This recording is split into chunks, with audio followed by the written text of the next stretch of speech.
Salut et bienvenue pour une nouvelle vidéo. Aujourd'hui, on va parler du stress, de comment gérer son stress pendant son reboot. Parce que l'une des causes les plus fréquentes de rechute, c'est inévitablement le stress. Si vous avez fait un minimum de travail sur votre reboot, que vous avez identifié les choses qui peuvent vous amener à rechuter, vous avez très certainement identifié que le stress était un facteur favorisant beaucoup les rechutes. Quand vous stressez, vous êtes plus favorable, vous rechutez plus souvent que quand vous êtes pas stressé, relaxé. Ok ? Donc, dans cette vidéo, je vais vous aider à comprendre comment gérer votre stress de manière à ce que vous ne rechutiez plus à cause du stress. D'accord ? Alors déjà, il faut partir de la base et de comprendre ce qu'est le stress. Le stress, il y a deux formes. Une forme aiguë. Une forme chronique. Forme aiguë, ça va plutôt être du stress ponctuel. On va dire, je rencontre un événement qui va déclencher un stress intense. Ça peut être par exemple, je reçois une lettre recommandée chez moi qui me dit que je suis viré. Ok. Là, j'ai le stress qui monte intensément, j'ai un pic de stress, j'appelle ça un stress aigu. Et il va y avoir une autre forme de stress, qu'on va appeler plutôt stress chronique, qui va être un stress beaucoup plus diffus, qui va être plutôt sur le long terme, ça va être une accumulation de stress qui va générer un état en arrière-plan de stressant, je suis stressé à des niveaux plus ou moins grands, et c'est toujours là. Ok. Il y a deux niveaux aussi de stress. On a le stress sain et le stress malsain. Dans le stress sain, alors je vais recalibrer un peu. J'ai l'impression que c'est pas bien droit tout ça. Dans le stress sain, ça va être un niveau de stress qui permet de fonctionner convenablement. Le stress, c'est pas, on catégorise ça souvent comme quelque chose de mal, mais en vrai, c'est un phénomène physiologique. C'est l'hormone cortisol qui est sécrétée et qui nous permet en fait de vivre, de faire fonctionner le corps normalement. Et donc, à un niveau relativement faible, modéré, ce cortisol, ce stress, il nous est bénéfique pour nous dynamiser, nous énergiser pour faire des choses. Par contre, quand il atteint un niveau plus élevé, voire excessif, à ce moment-là, ce stress, il est malsain parce qu'il va détériorer l'équilibre mental, l'équilibre émotionnel, l'équilibre physique. Et donc, on ne veut surtout pas arriver à ces niveaux-là parce qu'à ce moment-là, il y a des conséquences qui vont être négatives sur nous. Il y a des symptômes qui vont apparaître et on va en parler juste après. Donc, à partir de là, en sachant ce qu'est le stress, pour moi, ce qui peut être intéressant, déjà, c'est de comprendre en quoi est-ce que le fait de ne pas gérer son stress, c'est un problème et ça risque d'être compliqué si vous apprenez pas à gérer votre stress dans votre reboot. Parce que sinon, on va minimiser ça, on va dire oui, bon, le stress, je fais des trucs par-ci, par-là, mais c'est peut-être pas si important que ça. Alors, j'ai listé quelques conséquences d'un stress trop élevé, qu'il soit chronique ou aigu. Tout ce qui va être trouble de l'humeur, quand on va être stressé, on va être plus impulsif, plus agressif. Ça va générer des troubles du sommeil, des troubles cognitifs sur la concentration, sur la mémoire, sur l'attention, sur la réflexion, des tensions et des conflits avec les autres. Ça provoque du renfermement, une recherche d'isolement, et on va aussi trouver tout ce qui est symptômes physiques, maladies, prise de poids, etc. Bien sûr, toutes les conséquences, là, c'est pas exhaustif. Je vous en ai donné quelques principales, mais c'est pour vous montrer que le stress impacte vraiment le corps et l'esprit, l'émotionnel, et que vous voyez bien que toutes ces conséquences que je viens de lister, ça peut carrément être en fait des facteurs de rechute, clairement. Donc, si on revient en haut à la base de qu'est-ce qui peut provoquer tous ces symptômes-là, le stress, on comprend bien que c'est important d'apprendre à le gérer durant son reboot. Une autre chose, avant de passer vraiment dans du concret, enfin, on est un peu dans du concret déjà, je trouve qu'il il peut être bénéfique d'apprendre à identifier les symptômes de stress. C'est-à-dire, à quel moment est-ce que je ressens que je stresse. Donc, c'est d'autant plus important pour conscientiser le fait que je stresse. Parce que si je ne sais pas que je stresse, je ne vais pas avoir cette idée de me dire, ok, il faut que j'apprenne, il faut que je gère mon stress là.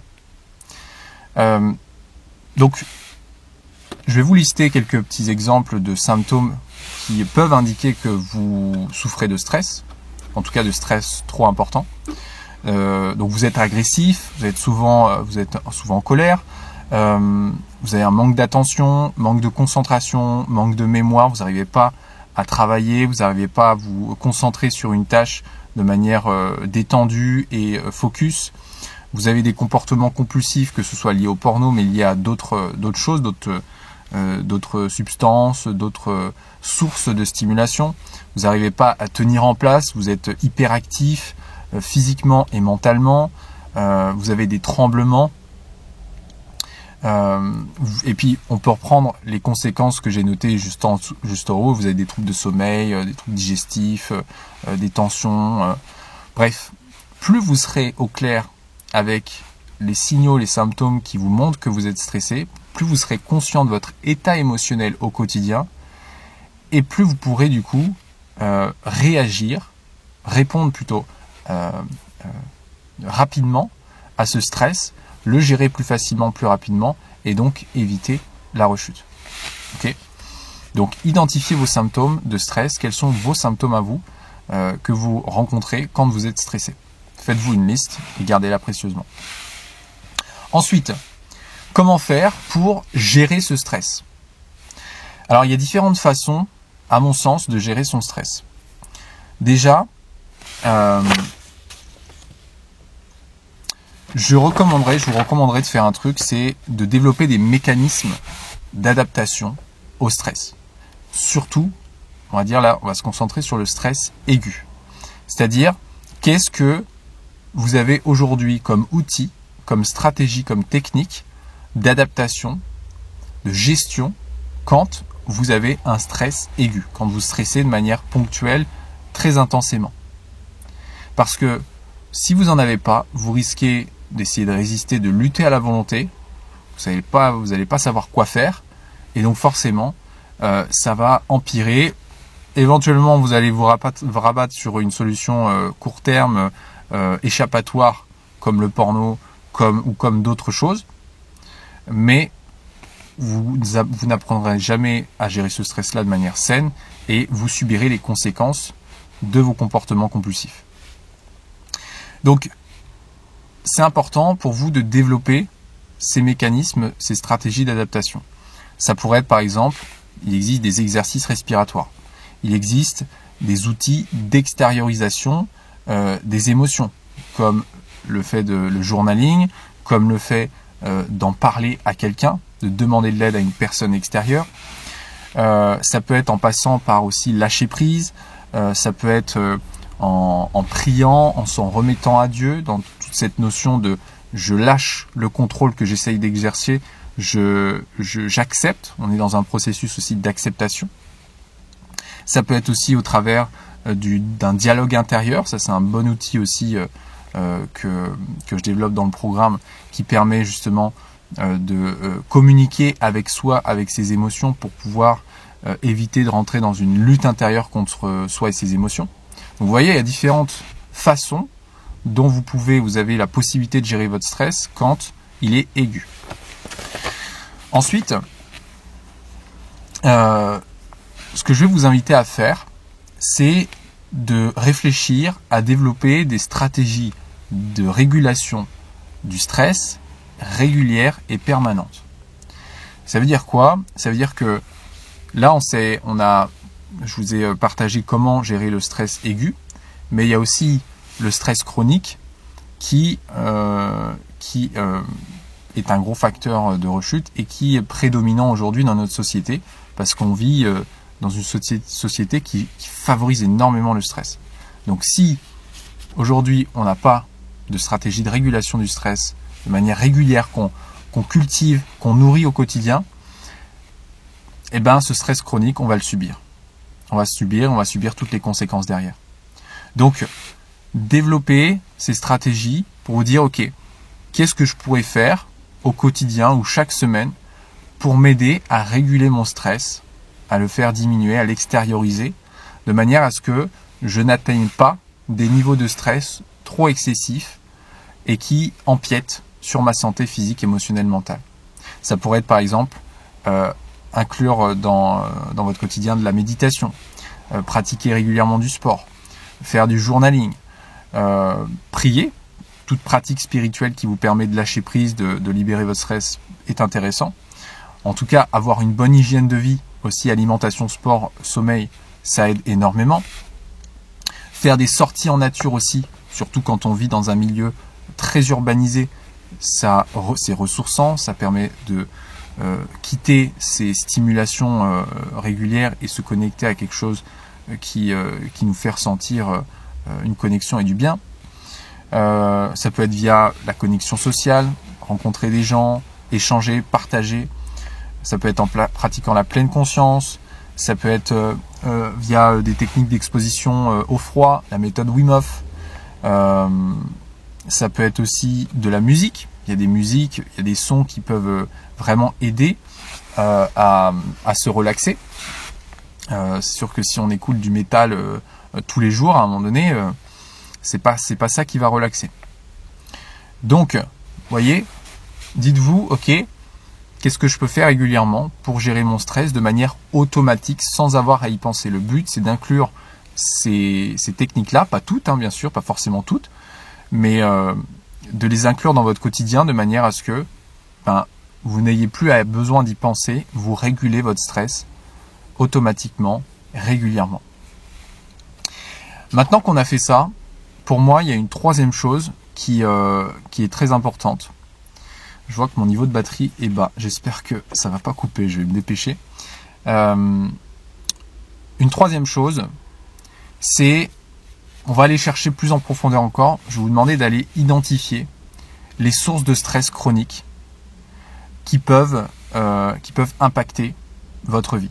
Ça peut être dans votre travail, ça peut être dans vos familles, dans votre famille, dans vos relations, dans votre santé, dans vos finances, en gestion du temps, technologie, dans les logements. Il y a différents domaines dans lesquels vous pouvez avoir du stress et dont vous vous rendez même pas compte. Et ça va être important d'aller les identifier pour travailler ensuite à résoudre les problèmes sous-jacents qu'il y a dedans. Par exemple, dans le travail, peut-être qu'il va falloir communiquer avec certains collègues, changer de job. Dans la famille, poser des limites, revoir ses fréquentations avec ses relations sociales. Dans la santé, régler ses douleurs, ses blessures physiques.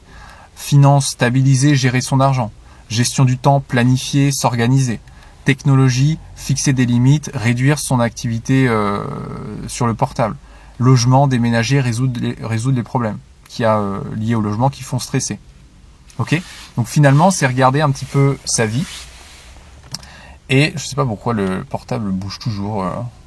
Je vais juste regarder. Ok, je suis à 20%, c'est bon, je pense pas que ça va couper. Ouais, je sais pas pourquoi. Je mets l'écran et au bout de la vidéo, il tourne. Je comprends vraiment pas pourquoi. Je vais lancer une cagnotte pour me payer un nouveau portable parce que un peu vieux, je pense. Donc je disais, voilà, identifier quelles sont les sources de stress que j'ai aujourd'hui et mettre des actions, un plan concret en place pour se libérer de cette source de stress.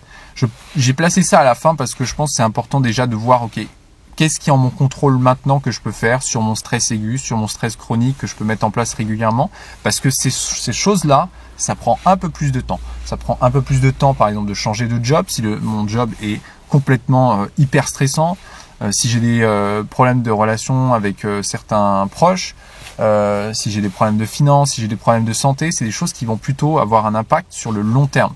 Mais il faut le faire quand même, parce que sinon, c'est pas possible juste de se reposer sur ces stratégies court terme, moyen terme et d'oublier le long terme.